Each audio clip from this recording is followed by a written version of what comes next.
जितना अपमान भारत में नारियों का हुआ है, उतना ही नारी सशक्तिकरण वाले संगठन जो हैं वो खड़े हो जाते हैं और वही लोग नारियों का अपमान भी करते हैं। यही वो भारत भूमि है जहां नारियों को पढ़ने के लिए मनाही थी। धरती पर और कोई ऐसा देश नहीं जहां इन्हें पढ़ने से रोका गया, इन्हें शिक्षा से वंचित किया गया। ये वही भारत भूमि है जहां इन्हें मंदिर जाने से रोका गया। ये वही भारत भूमि है जहां आज भी कई घरों में माताएं खून की आंसू रोती है, पर क्या करें, यही नियति है, यही भाग्य है, ऐसा मानकर वो जी रही होती।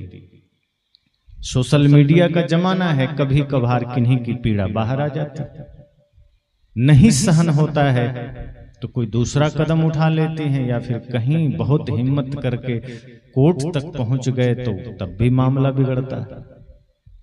ये वही भारत है जहां सबसे ज्यादा धर्म की परिभाषा की गई। ये वही भारत है जहां सबसे ज्यादा नारियों के प्रशंसा में गुणगान भी किए गए। लेकिन बात वही होती है, मुख में राम बगल में छुरी, कि हाथों ने तो लिख दिए कि नारियां देवी है, पर जिन हाथों ने लिखे हैं उनके घर जाकर देखो तो वो देवी नहीं है, वो दासी बनकर बैठी। क्योंकि ये भी लिखा है पुरुषों ने ही कि पति परमेश्वर हैं, और कहीं नहीं लिखा पत्नी परमेश्वरी है। ये अन्याय हुआ कि नहीं? पति परमेश्वर है, पति को लिखने का मौका मिल गया तो खुद से लिख लिया परमेश्वर है। ईमानदारी की बात तब होती जब लिख देते कि नहीं, पत्नी परमेश्वरी है, और व्यवहार भी वैसा होता। तो यहां इस तरह के संगठन, इस तरह के हंगामे, इस तरह के आंदोलन चलते हैं, और जो चीजें ज्यादा सक्रिय है उसी को बचाने के लिए वही लोग आगे आते हैं। शराब बंदी के आंदोलन चलते हैं, नशा दुर्व्यसन, नशा मुक्त, नशा उन्मूलन अभियान चलते हैं।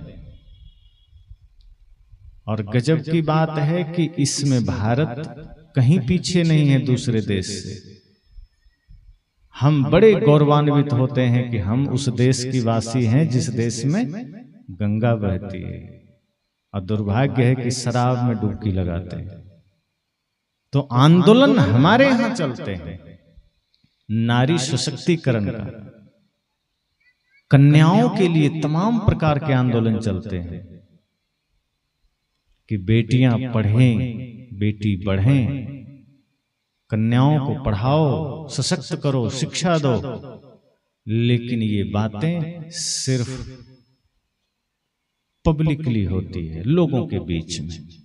वही पुरुष जब घर जाता है तो क्या कहता है कि नहीं बेटे ठीक है पढ़ लो तुम, बेटियां अरे तुम्हें तो शादी करके दूसरे घर जाना है, वही भोजन बर्तन, वही चूल्हा चौका, इससे ज्यादा क्या कर लोगे तुम पढ़कर।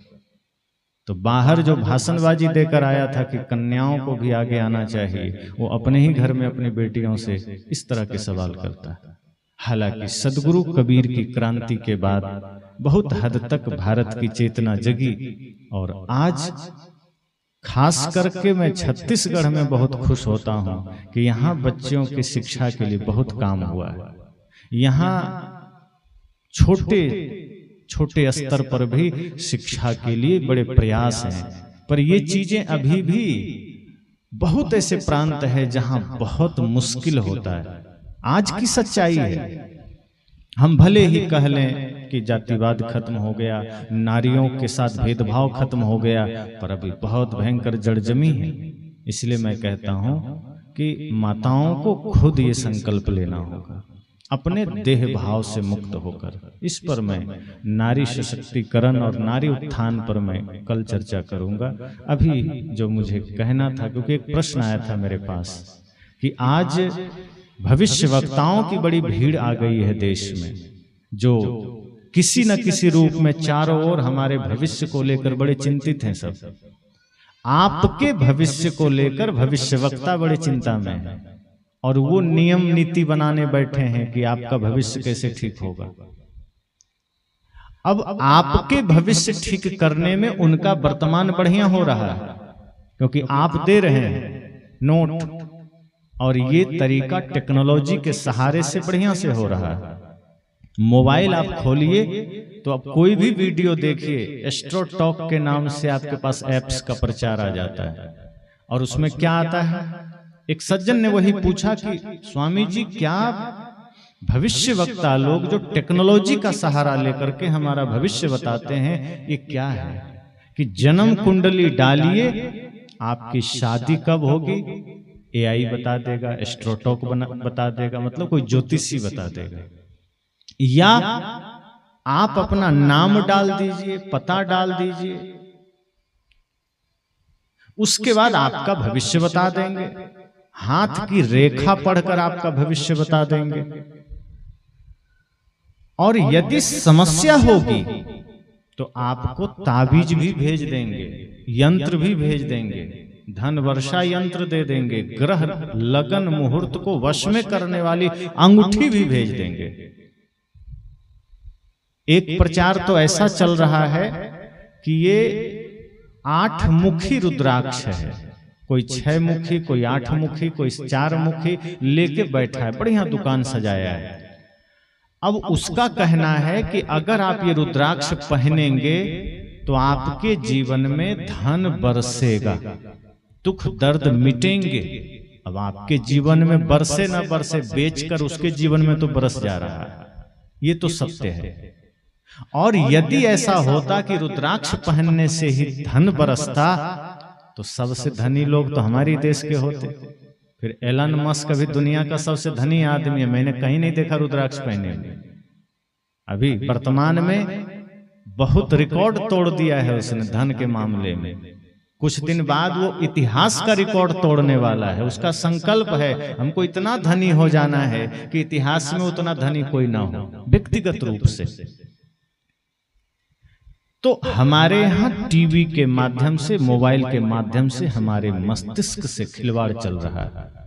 और उसके शिकार कौन लोग बन रहे हैं? स्वाभाविक है कम पढ़े लिखे लोग तो नहीं बन रहे हैं, क्योंकि मोबाइल ही नहीं चलाते। पढ़े लिखे लोग बन रहे हैं, जिन्हें हम तथाकथित पढ़े लिखे लोग कहते हैं। आज के समय में इस भारतवर्ष में हम जिन्हें शिक्षित कहते हैं, वास्तव में क्या वे शिक्षित हैं? शिक्षा का संबंध क्या भाषा से बस है कि हमने भाषा जान लिया, हमने पढ़ना जान लिया? और भारत सरकार के आंकड़े में तो जिसने हस्ताक्षर करना जान लिया वो शिक्षित हो गया, अगर उनके आंकड़े देखे जाएं तो। क्योंकि अंगूठा लगाने वाले को ही वो अनपढ़ मानते हैं। जो बैंक में जाते हैं या कहीं भी जाते हैं अंगूठा से काम करते हैं, उनको वो अनपढ़ मानते हैं सरकार। और ऐसे लोग ही 25% है पूरे भारत में, साफ। उसके बाद जो लोग सिर्फ हस्ताक्षर कर सकते हैं उनकी संख्या भी 25% ले लीजिए। तो शिक्षित जो टॉप क्लास के शिक्षित लोग हैं, जो IITian हैं या IIM से पढ़े हैं या IS या IPS किए हैं, क्या उन्हें भी हम शिक्षित कह सकते हैं? शिक्षा का अर्थ है जागरण। और यदि जागरण जीवन में होता तो क्या वो एस्ट्रो टॉक पर जाकर के अपना भविष्य देख रहे होते? क्या वो जन्म कुंडली डाल करके रुद्राक्ष मंगा रहे होते? क्या वो धन वर्षा यंत्र मंगा रहे होते? क्या वो अंगूठी पहन रहे होते? क्या वो घर में नींबू मिर्ची लटका रहे होते? क्या वो नया घर बनाने के लिए जूता और हांडी का भी प्रयोग करते हैं? आधी हांडी फोड़ के लटका देते हैं कि इस पर बुरी नजर नहीं लगे। संतों ने कहा भारत कितना मूढ़ हो गया। अशिक्षा इसी को कहते हैं, भाषा का ज्ञान हो जाना पर संस्कारों का ज्ञान ना होना, सत्य का ज्ञान ना होना। तो पूछा उसने कि क्या इससे किसी के भविष्य को जाना जा सकता है? क्या अंगूठी पहन लेने से, नींबू मिर्ची लटका लेने से? अब नींबू लटका दिया, मिर्च लटका दिए, और तमाम प्रकार के टोने टोटके हमारे यहाँ होते हैं। छोटे छोटे खिलौने बनाकर उसमें टोने टोटके लोग कर देते हैं कि यहाँ कुछ करेंगे तो वहां किसी को कुछ हो जाएगा। ऐसे भी टोटकेबाज लोग धरती पर हैं। या भूत प्रेत के बारे में, अब भूत प्रेत का तो इतना ज्यादा भय आज भी है कि कई लोग कॉलेज में पढ़ा देते हैं कि कुछ नहीं होता, पर घर आने के समय शाम हो गई तो रास्ते में जय हनुमान ज्ञान गुण सागर, जय हनुमान ज्ञान गुण सागर करते जा रहे हैं, बेचारे खुद डर रहे हैं। जय कपिस्ति हूँ लोक उजागर। आज दिन में जा रहे हैं तो फिल्मी गीत गा के जा रहे हैं, पर रात में हनुमान जी याद आ गए कि जय हनुमान कहीं सच में होता हो तो क्या करेंगे, लेनी की देनी पड़ जाएगी। विज्ञान पर भरोसा नहीं है। विद्यालय में पढ़ा रहे थे कुछ नहीं होता, शरीर मर गया, राख हो गया, आत्मा दूसरे शरीर में चली गई और कुछ नहीं बचा। लेकिन रात में भय हो गया कि कहीं होता हो तो।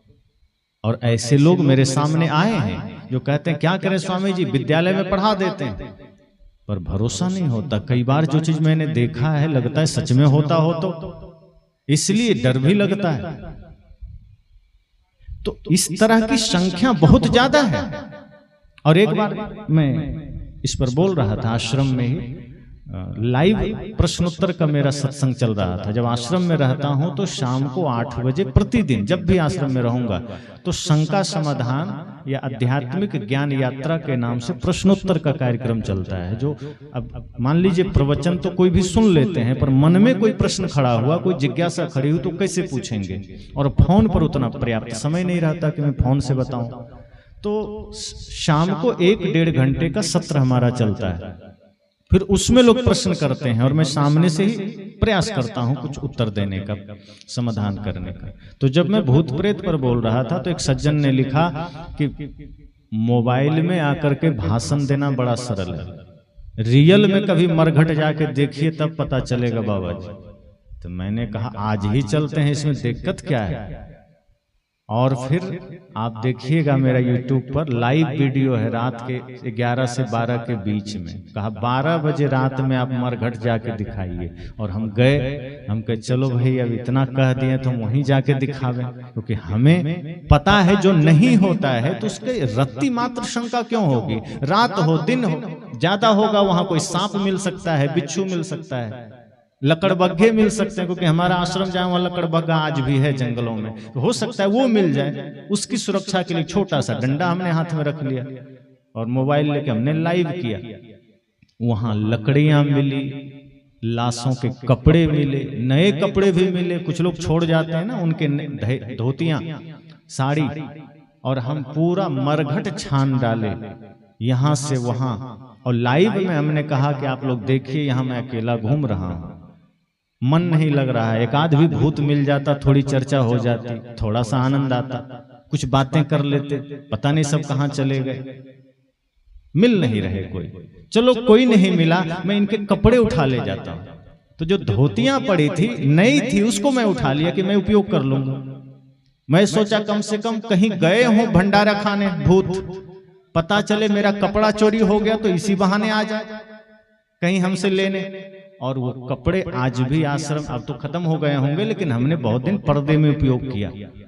वहां बांस की लकड़ियां था वो हमने उठा लिए कि चलो अब ये बच गए हैं, इसको जलाने के बजाय लोगों ने फेंक दिए थे, वो मैं उठा लाया। तो ये भी मैंने दिखाया कि अब तो भरोसा करो, कुछ भी बातें तर्क पर तो कसिए जरा, प्रश्न करिए जरा। किसी ने कहा मान लिया।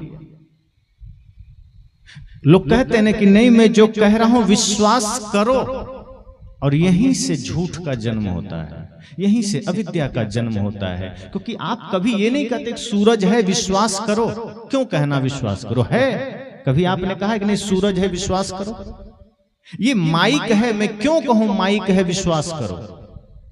विश्वास करो का मतलब ही है कि वो चीज वो नहीं है, हमें बताना पड़ रहा है कि वो है। और जब कह दिया जाए भरोसा करो, विश्वास करो, तो झूठ की शुरुआत वहीं से हो जाती है, ठगी की शुरुआत वहीं से हो जाती है। विश्वास शब्द ही झूठ से पैदा हुआ है। कोई कहते हैं नहीं हम पर थोड़ा विश्वास करो, हम झूठ नहीं बोल रहे हैं, वो समझ जाना कि वो कहने का अर्थ ही है, वो झूठ ही है, वो असत्य ही है। जो लोग बात बात में कसमें खाएं, समझ जाना उससे ज्यादा झूठ कोई दूसरा नहीं है। क्योंकि कसम अक्सर झूठा आदमी ही खाता है अपने जीवन में। आप प्रैक्टिकल करना, जिसको ज्यादा झूठ बोलनी होगी वो समाधि पर भी जाके कसम खा लेगा, और बार बार उदाहरण देगा कि देखो मैं अभी दिन में खड़ा हूँ, मैं रात में खड़ा हूँ, मैं विश्वकर्मा पकड़ के बोल रहा हूँ, तो मैं मंदिर के सामने बोल रहा हूँ, मैं सत्य बोल रहा हूँ। दलीलें अक्सर झूठ के लिए देनी पड़ती है। सत्य तो खुद परिचय होता है, सत्य खुद प्रमाण होता है। हीरा मुख से कब कहे लाख टका मोरा मोल। हीरा कभी नहीं कहता कि मैं लाखों का हूं, पर जो डुप्लीकेट चीजें होती है, अब देखो आज हमारे भारतवर्ष में जितने 2 नंबर की चीजें बिक रही है, उसके लिए प्रचार के लिए बड़े बड़े सेलिब्रिटी को करोड़ों रुपए दिए जाते हैं, और जो अच्छी चीजें हैं उसके लिए कुछ प्रचार की आवश्यकता नहीं पड़ती। तो ये जो भविष्य वक्ताओं की बात है, भूत प्रेत की बात है, अंगूठी की बात है, नींबू मिर्ची की बात है, ये सब अंधविश्वास के जड़ से निकला है और मूल में अंधविश्वास है। और उसके और मूल में जाओ तो विश्वास है। जब वही विश्वास और अंधा बन जाता है तो अंधविश्वास हो जाता है। तो जब उन्होंने कहा कि क्या ये एस्ट्रोलॉजी से कुछ होता है, भविष्यवक्ताओं से कुछ होता है, क्या वो हमारा भविष्य बता देते हैं? अब आप विचार करिए, लाखों लोग भविष्य जानने के लिए लालायित हैं। आज भी गांव में कोई भविष्यवक्ता आ जाए तो अच्छे अच्छे लोगों को उत्सुकता हो जाती है कि क्या पता सही बता दे, एक बार हाथ आगे कर देते, और कई बार मामले फिट बैठ जाते हैं, तुक्का लग जाता है। जानते हैं क्यों? क्योंकि इस धरती पर मनुष्य की समस्याएं लगभग सेम है। कौन है जो आज के समय में 10-5 समस्याएं ऐसी है जो सबके जीवन में मिल जाएगी, और ये जो जादूगर हैं या भविष्यवक्ता हैं, अब जादूगर ही है ये। भविष्यवक्ता को मैं इसलिए जादूगर कह रहा हूं कि वो बनावट कि अपनी बातों की बनावट से आपको भ्रम में डालते हैं। वो तो जादूगर तो बेचारे फिर भी सत्य बता देते हैं कि नहीं ये मेरी कला है, पर ये भविष्यवक्ता स्वीकारते नहीं है। वो कहते नहीं, प्रभु की कृपा हम पर है, हम पर हनुमान जी की कृपा है, हम पर राम जी की कृपा है, हम पर भगवान की कृपा है, माता रानी की कृपा है, हमारा डायरेक्ट कनेक्शन वहां से जुड़ा है, हम रोज बात करते हैं। अब वो एक को मैं देख रहा था, उसने कहा कि रात में रोज मैं देवलोक घूम कर आता हूं। कोई इंटरव्यू कर रहा था और देख भी उसको लाखों लोग रहे कि मैं रात में देवलोक घूम कर आता हूं। जब मन करता है विष्णु जी के पास चला जाता हूं, जब मन करता है इंद्र जी के पास चला जाता हूं। अब इतना बढ़िया कॉन्फिडेंस से बोल रहा है जैसे वो सत्य ही बोल रहा है। भाई गप की भी कोई सीमा होती है, गप भी कोई एक लिमिट में बोला जाता है, पर धर्म का चोला पहनकर, दाढ़ी बढ़ाकर झूठ बोलना बड़ा सरल हो गया, और इसमें कोई लिमिटेशन नहीं है, कोई डेडलाइन नहीं है कि इतना ही झूठ बोलना है, एकदम हद पार कर जाते हैं। तो इस तरीके से लोगों को बरगलाया जाता है, वही 5-7 समस्याओं से। अब वो भविष्यवक्ता आपके पास आएंगे, हाथ देखेंगे, रेखा देखेंगे कि ये रेखा तुम्हारी बता रही है धन तो है तुम्हारे नसीब में। वो बड़े बारीकी से आपके माइंड को पढ़ेंगे कि नहीं धन तो है तुम्हारे नसीब में, लेकिन थोड़ी पूजा करनी पड़ेगी, थोड़ा मेहनत करना पड़ेगा, वो हो जाएगा। तो महाराज जी पूजा हम ही करा देंगे, सब पैकेज लेकर चलते हैं, ऑल इन वन, हमारे पास आ जाओ, सारा समाधान है, कहीं जाने की जरूरत नहीं। तो क्या क्या लगेगा तो लिस्ट बता देगा, इतना ये इतना है। और देखना पूजा की सामग्री कम होगी, ज्यादातर उसके प्रयोग की चीजें होता है जो वो लिखता है। वो लिस्ट ऐसी बनाएगा जो खाने पीने की चीजें, पहनने ओढ़ने की चीजें, आभूषण वो लिस्ट में लिखेगा कि नहीं वो देवता को आभूषण देने पड़ते हैं, कपड़े देने पड़ते हैं। जैसे कि देवता ने फोन किया हो कि मेरे लिए सब लेके आना, तब मैं ठीक कर दूंगा। और फिर आपके साथ खेल शुरू हो जाता है, फिर आपके माइंड के साथ खेला जाता है। आप हाथ दिखाते हो, हाथ भविष्य तो आपका ठीक है, पर बीच में खतरा है। अच्छा ये बताओ, जीवन में किसके कभी कोई खतरा नहीं आता भाई? कोई कह सकता है कि मैं जीवन भर कोई खतरे के बिना जी लूंगा? रास्ते में चल रहे हो, आपकी गलती नहीं, दूसरे की गलती से खतरे हो जाते हैं। आप किनारे खड़े हैं, कोई दूसरा आदमी अनियंत्रित हो गया, हो सकता है आपको ठोंक जाए, और आप कहोगे देखो ज्योतिषी ने कहा था खतरा होगा, ये खतरा आज ही हो गया। अब भविष्यवक्ताओं ने तो कितनी बार घोषणा कर दी कि दुनिया खत्म होने वाली है, 13 में 12 में, उसके बाद भी कई बार कि अब तो दुनिया नहीं रहेगी, अब तो खत्म हो जाएगी, और आज दुनिया चल रही है। क्योंकि कृष्ण कहते हैं नास्ते विद्यते भावो न भावो विद्यते सदा, कि जो है उसका कभी नाश नहीं हो जाएगा और जो नहीं है वो कहीं से आ नहीं जाएगा। लेकिन हमें कृष्ण पर भी भरोसा नहीं। उन्हीं के नाम से भविष्यवक्ता लोग हमें चूना लगाते हैं और हम लोग सोचते भगवान का नाम ले रहा है, कैसे बात झूठ होगी। तो एस्ट्रोलॉजर लोग मोबाइल के माध्यम से हमारे माइंड से खेल रहे हैं और हमें उत्सुकता रहती है कि क्या ऐसा उपाय है जो हम जान लें और कर लें। और भविष्यवक्ताओं से हम जानना क्या चाहते हैं, ये भी तो बात है। अगर आप भविष्यवक्ताओं के पास जाते भी हैं तो एक भी व्यक्ति बता दीजिए कि आपने क्या जाना है। कभी ये जाना है कि मेरी मुक्ति कब होगी, कभी आपने ये जाना है कि मेरा मन शांत कब होगा, कि मैं एक अच्छा इंसान कब बनूंगा, कि मैं देशभक्त कब बनूंगा। नहीं, आपने उनसे ये पूछा है कि मेरा धन कब बढ़ेगा, मेरा घर कब बड़ा होगा, मेरा पद कैसे बढ़ जाएगा, मैं और ऊंची डिग्री कैसे प्राप्त कर लूंगा, मुझे बेटा कब हो जाएगा, बेटी कब हो जाएगी, मेरा प्रमोशन कब हो जाएगा, मुकदमे में विजयी में कब हो जाऊंगा। हम ये जानने के लिए जा रहे हैं। इसका मतलब है कि भविष्य वक्ताओं से भी हमने सिर्फ कामना के लिए ही संपर्क साधा है। हम अपनी ही कामनाओं के विस्तार के लिए हम इन लोगों से जुड़ रहे हैं और वे लोग हमारी इन मूर्खताओं का गलत इस्तेमाल कर रहे हैं। वो हमारी भावनाओं से खेल रहे हैं और हम उसके शिकार होते चले जा रहे हैं। सदगुरु कहते हैं आप जो मेहनत करोगे, आप जो सही दिशा में चलोगे, वही फल आपको मिलेगा। बाकी दुनिया में कोई ना आपका फल बदल सकता है ना दे सकता है। ये भी नहीं है कि आपने कुछ कर्म कर दिया तो ये भविष्यवक्ता आपके फल बदल देंगे।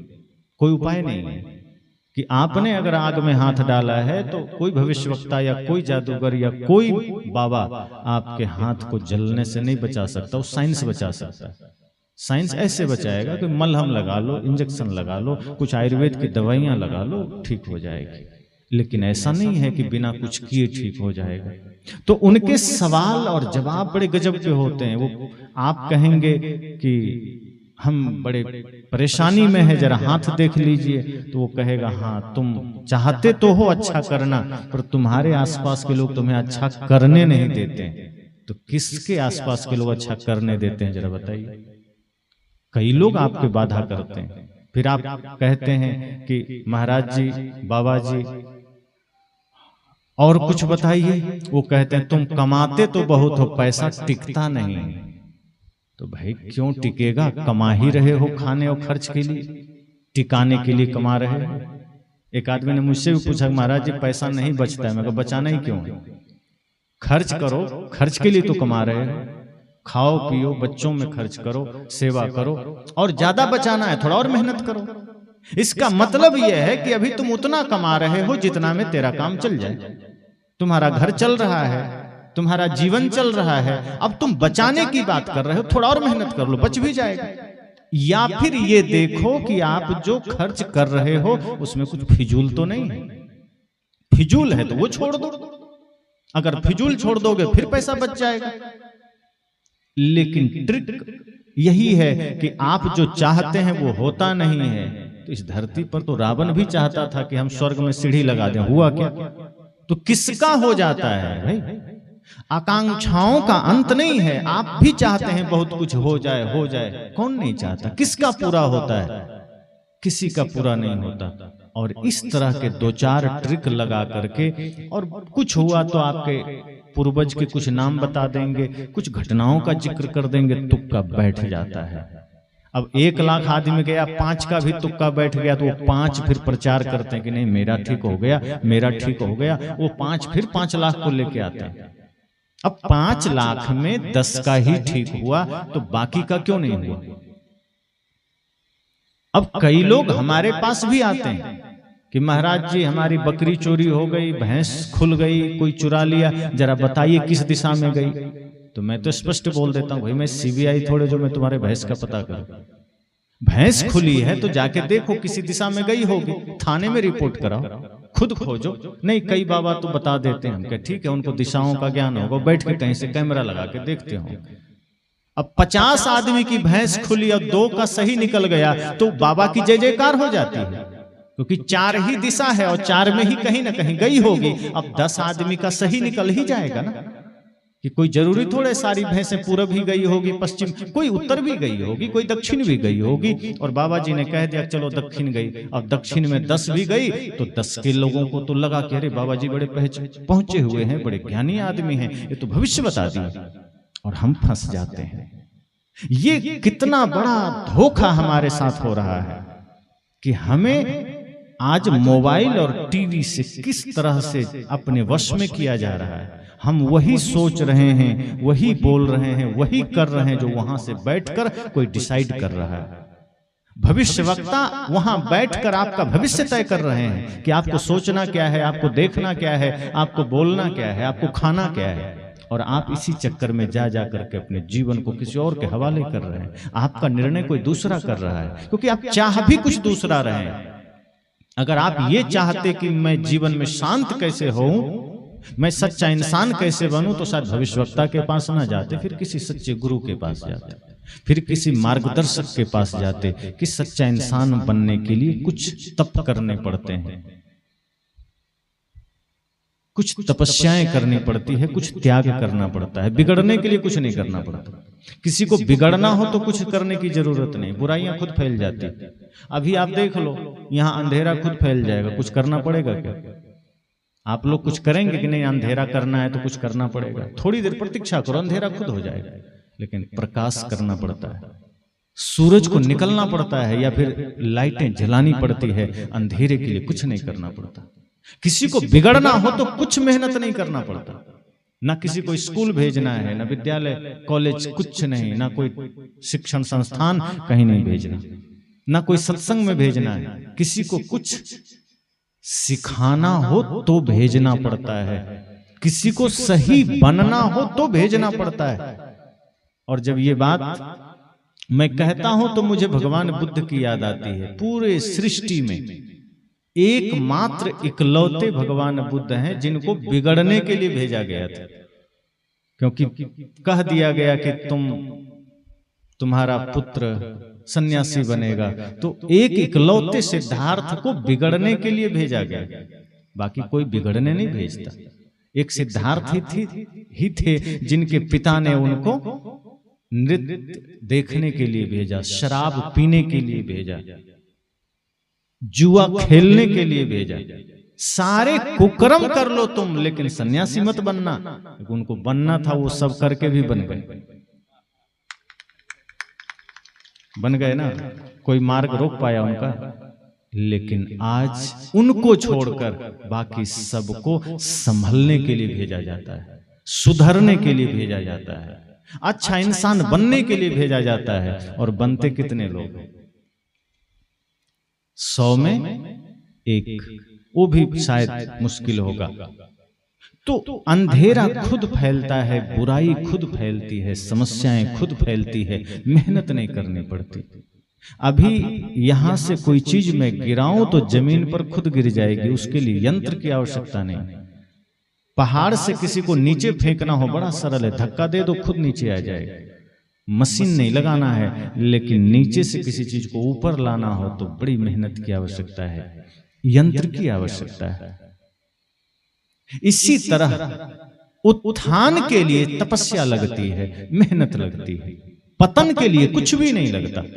किसी को पतन होने में कोई मेहनत लगी हो तो जरा बताना कि कोई आदमी पतित हो गया, लेकिन उससे पहले 3 साल बड़ी साधना किया पतित होने के लिए, कि बड़ी तपस्याएं की उसने कि कैसे पतित हो जाऊं, कि बड़े लोगों के साथ उन्होंने संगत करके सीखा है पतित होने के लिए।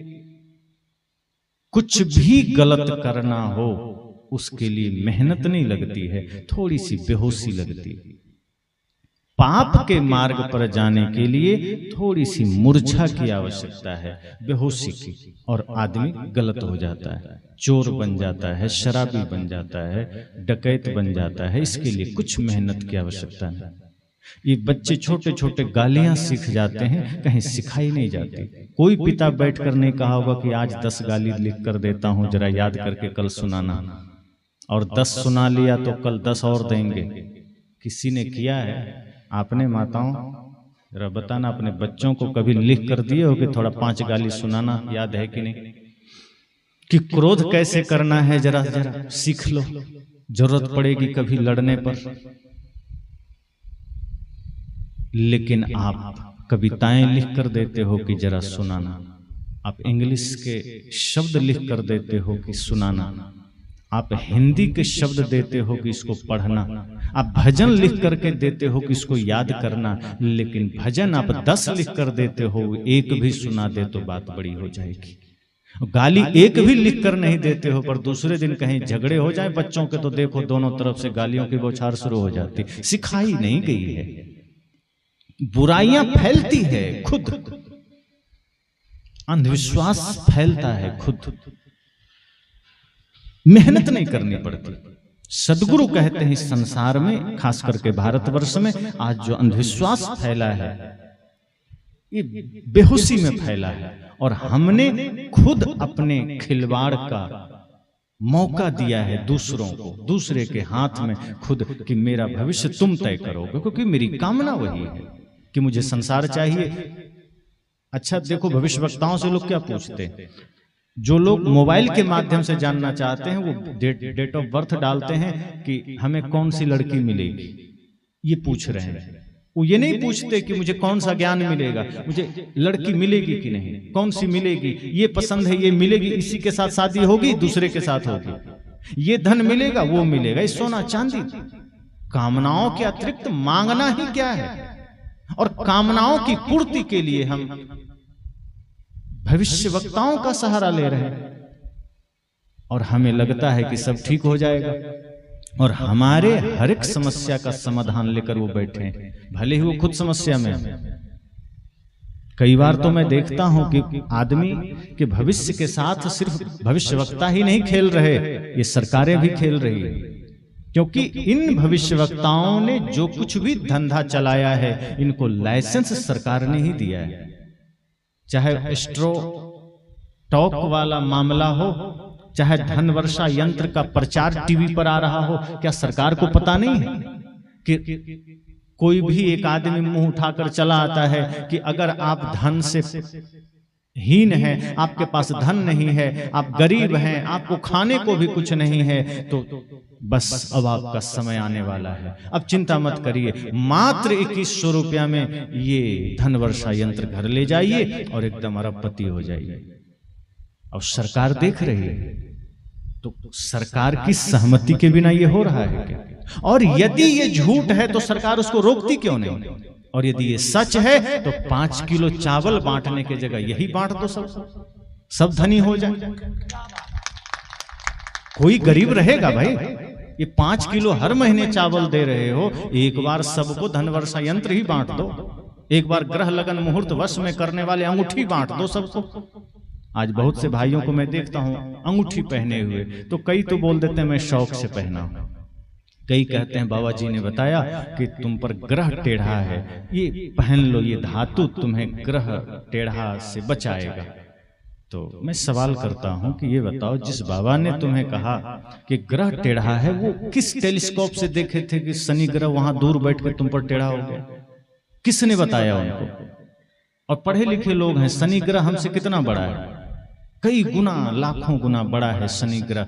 अगर कभी गलती से वो टेढ़ा भी हो जाएगा तो पूरी पृथ्वी चपेट में आएगी कि एक इकलौता आदमी आएगा।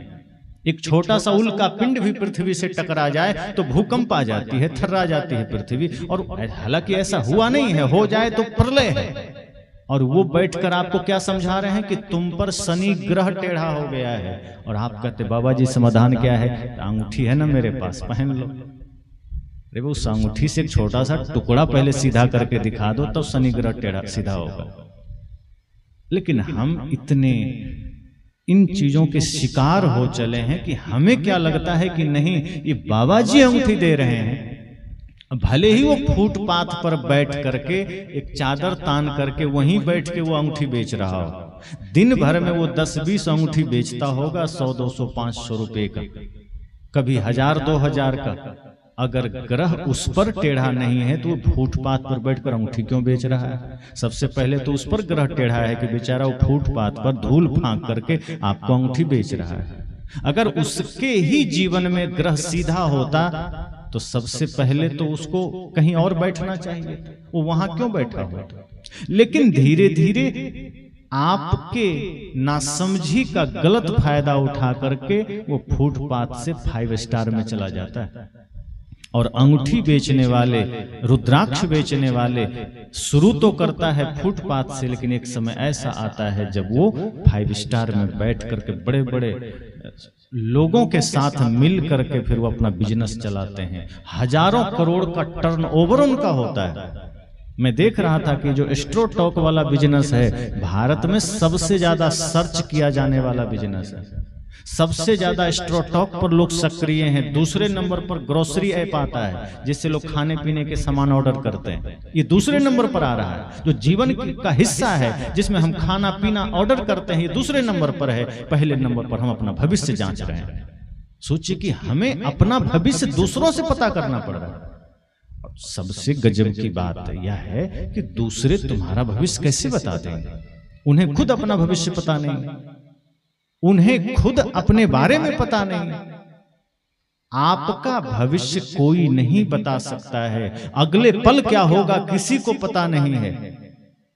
और भविष्य जानने से अच्छा है वर्तमान जानिए कि वर्तमान में कैसे जिया जाए, अभी जीवन को कैसे संवारा जाए, अभी अपने कर्म को कैसे मधुर और मीठा बनाया जाए। ये भविष्य के चक्कर में पड़ करके हमने लाखों करोड़ रुपया सरकार को दिया है, एस्ट्रोटॉक को दिया है, बड़े बड़े भविष्यवक्ताओं को दिया है, बाबाओं को दिया है, हजारों करोड़। और सत्य की यात्रा के लिए हम करीब हो जाते हैं कि नहीं मेरे पास तो नहीं।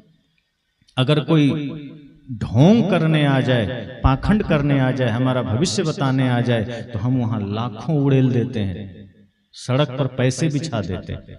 पर कोई हमारे जीवन को जागृत करने आया है और उसके लिए सिर्फ पंडाल व्यवस्था में देना है, सेवा में देना है, वहां हम हाथ पीछे कर लेते हैं कि नहीं मेरे पास तो नहीं, फिर कर। तो सरकार भी जिम्मेदार है और इसमें हम सब फंस रहे हैं। इसलिए मैं कह रहा हूं कि आज भारतवर्ष की समस्या में सरकार बराबर का भागीदार है। अब देखो एक एक चीज यहाँ का, खाने पीने की चीज में गलत मिलावट हो रहा है, गलत चीजों का। आखिर सरकार लाइसेंस दे रही है।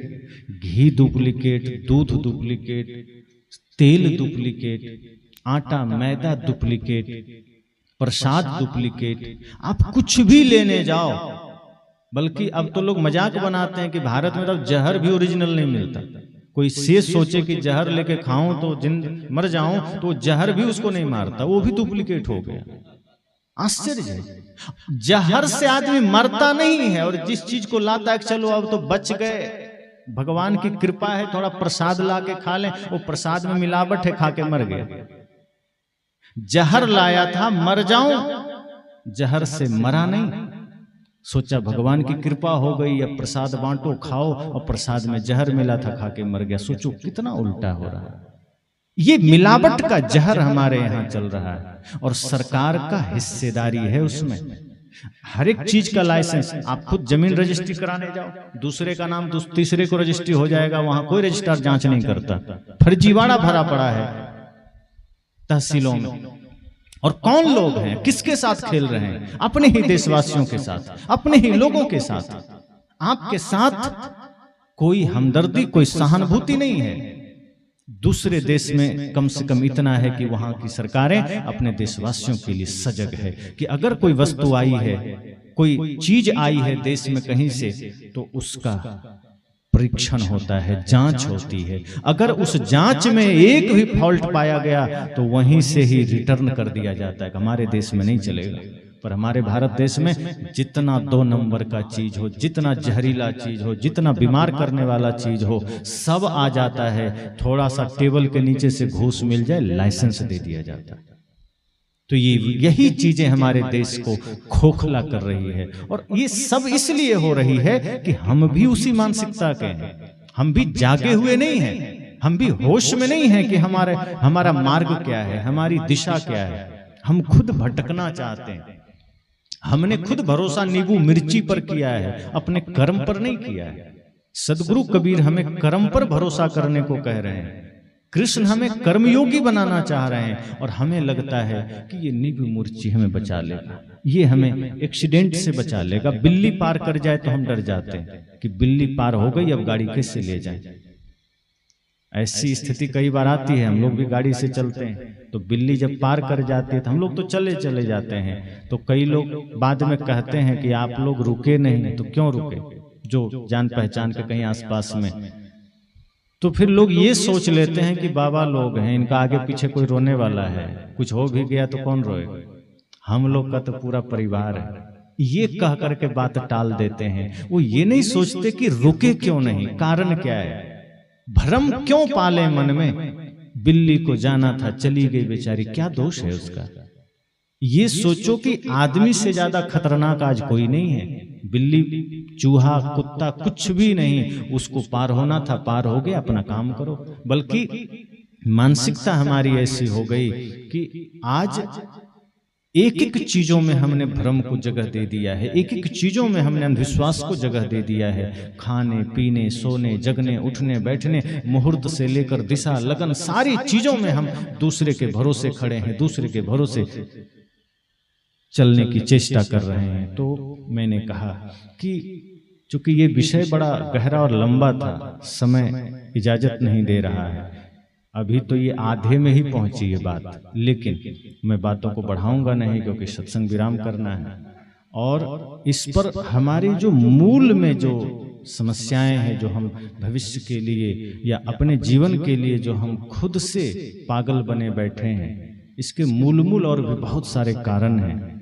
और किस तरह से हम ठगे चले जाते हैं, क्यों चेतना नहीं जगती है, किन किन विषयों पर हम भरोसा करके हम अपने आप को खो दिए हैं। आज आदमी अपना मालिक नहीं है, हमारा मालिक कोई और है। वो तय करता है कि हमें कैसे चलना है, क्या खाना है, क्या पीना है, क्या पहनना है, क्या ओढ़ना है, ये टीवी डिसाइड कर रहा है, विज्ञापन मोबाइल, वो आपको गाइड कर रहा है, आपका माइंड के साथ वो खेल रहा है और आप वो करते हैं। कोई संत आते हैं जो हमें जगाते हैं, उठो, ये नींद है, ये मूर्छा है, इसमें मिलेगा कुछ नहीं, एक दिन आंख खुलेगी, अर्थात जब चेतना जगेगी तो पाओगे शरीर लाचार हो चला, मृत्यु सामने खड़ी है और अब समय नहीं है। अब आप कहोगे कि अरे ये तुम नाहक सपना था, टूट गया, लगा सब कुछ पा लिया संसार में, और अचानक पाया कि कुछ नहीं पाया, अचानक लगा कि सब खो गया। तो मौत से आप कहोगे कि थोड़ा समय दे दो, तो मौत कहती किसी को दिया है जो तुम्हें दे देंगे, दिया था तुमने दुरुपयोग कर लिया, अब आगे देखना। इस तरह से हम अपनी जिंदगी को नरक बना रहे हैं।